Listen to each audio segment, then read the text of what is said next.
നിങ്ങൾ ചുമ്മാ എന്ത് പറഞ്ഞാലും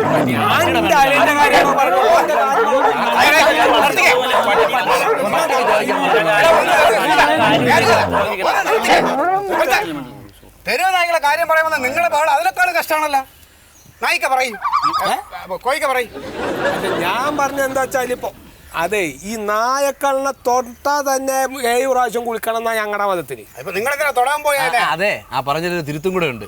പണ്ടൊരു വിശന്ന് വന്ന ഒരു നായ്ക്ക് വെള്ളം കൊടുത്ത ഒരാൾ സ്വർഗത്തിൽ പോയി, അങ്ങനെ ഉണ്ട് അവരുടെ കിതാബില്. അതൊക്കെ ഇന്റെ അലിയനെ കടിച്ച് ഈ പരാതി പോയി പറഞ്ഞപ്പോ ഓനക്ക് എന്തെങ്കിലും ഒരു സഹായം അത് വേണ്ടേ?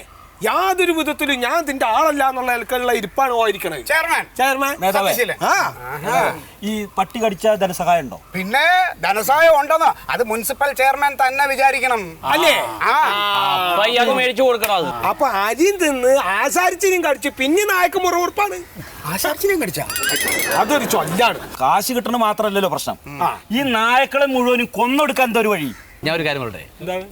പാറ്റ, പുഴു, പല്ലി, പട്ടി, പാവ്, പ്രാവ്, പാമ്പ്, പുള്ളി, പുലി ഇതെല്ലാം ഭൂമിയുടെ അവകാശികളാണ്. എല്ലാവർക്കും തത്തുല്യമായിട്ട് ജീവിക്കാനുള്ള ഒരു അവകാശമുണ്ട്. പറഞ്ഞ തീർന്നപ്പോൾ നിങ്ങൾക്ക് കൊല്ലണം എന്നുള്ളൊരു ചിന്ത അത് ശരിയല്ല. സുഹൃത്ത്, എന്റെ അളിയന്റെ കാര്യം പട്ടി കടിച്ചെന്ന് ഓനോട് ഞാൻ പറഞ്ഞപ്പോ എന്നിട്ട് പട്ടിക്കണ്ട പറ്റിന്ന് വെച്ചാൽ ഒരൊറ്റ കാര്യം, ഇവിടെ നമ്മൾ പട്ടികളെ കൊല്ലേണ്ട കാര്യമാണ് സംസാരിക്കുന്നത്, വളർത്തേണ്ട കാര്യമല്ല. മിണ്ടാതിരുന്ന് കേട്ടാ ഓരോ കാര്യം പറയട്ടെ. ഇപ്പൊ ഈ ഒരാളെ കടിച്ചു എന്നുള്ളത് മാത്രമാണോ ഇവിടുത്തെ പ്രശ്നം? അല്ലല്ലോ, എന്റെ വീട്ടിലൊന്ന് വന്ന് നോക്കിക്ക.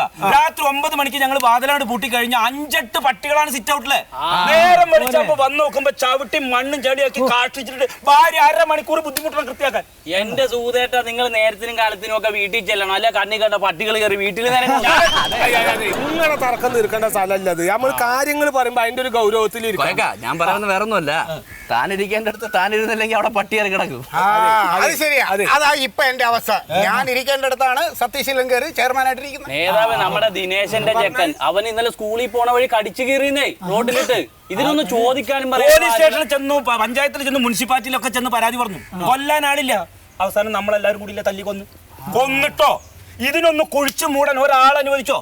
ഇല്ല. 1/2 കിലോമീറ്റർ വണ്ടി വാടകയ്ക്ക് വിളിച്ചു കൊണ്ടുപോയി ആരും കാണാണ്ടെ കുഴിച്ചു മൂടിയത്. ഞങ്ങൾക്കൊന്നും ഇത് ചെയ്യാൻ പറ്റില്ല. ഇത് മുനിസിപ്പാലിറ്റി തന്നെ ഏറ്റെടുത്ത് ചെയ്യാം. ഈ ഒരൊറ്റ കാര്യം മതി. സത്യശീലനെ ഞാൻ ആ കസേരയിൽ താഴെത്തള്ളിയിടും. ഞാൻ മുനിസിപ്പൽ ചെയർമാൻ. ഇലക്ഷൻ നടക്കുന്ന കാലം മുതൽ പറയണാണ്, എന്നിട്ട് നടന്നില്ലല്ലോ. അല്ല, ഞാൻ പറയുന്നത് ഓനായിരുന്നു ഇപ്പൊ ഈ സീറ്റിൽ ഇരുന്നിരുന്ന വെച്ച കാര്യങ്ങൾ നമുക്കൊരു വിധം. അതെ, ഇലക്ഷൻ വരുമ്പോ കൂടി അതൊന്ന് ആലോചിക്കണം. ചെന്ന് വോട്ട് ചെയ്ത് കൊടുത്തല്ലോ. എന്റെ കാലിന്റെ കാര്യം എന്താ? നിങ്ങൾ എന്തായി പറയുന്നത്? നിങ്ങൾ രാഷ്ട്രീയം പറഞ്ഞുകൊണ്ടിരിക്കാൻ എന്നെ ഇങ്ങോട്ട് കൂട്ടി കൊടുന്നു. നമുക്കിപ്പോ നേരെ ഇതിന് എന്താ നേതാവ് ചെയ്യാൻ പറ്റുക? നിങ്ങളെല്ലാം എന്റെ കൂടെ നിൽക്കുമല്ലോ. ഞങ്ങൾ നഗരസഭയിൽ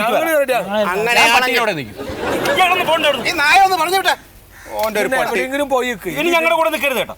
എന്ത് ചെയ്യാൻ പറ്റും? നിങ്ങളെല്ലാം എന്റെ കൂടെ നിൽക്കുമല്ലോ. അങ്ങനെയാണെങ്കിൽ ഇന്ന് മുതൽ നമ്മൾ ഇതിനെതിരെ അനിശ്ചിതകാല സമരം തുടങ്ങാൻ പോവാണ്. ആദ്യം നമുക്ക് മുനിസിപ്പാലിറ്റി ചെയർമാനെ പിക്കറ്റ് ചെയ്യാം. അവിടെ നിന്ന് ആരംഭിക്കാം. എന്റെ കൂടിയിൽ നായിനെ തച്ചോണ്ട്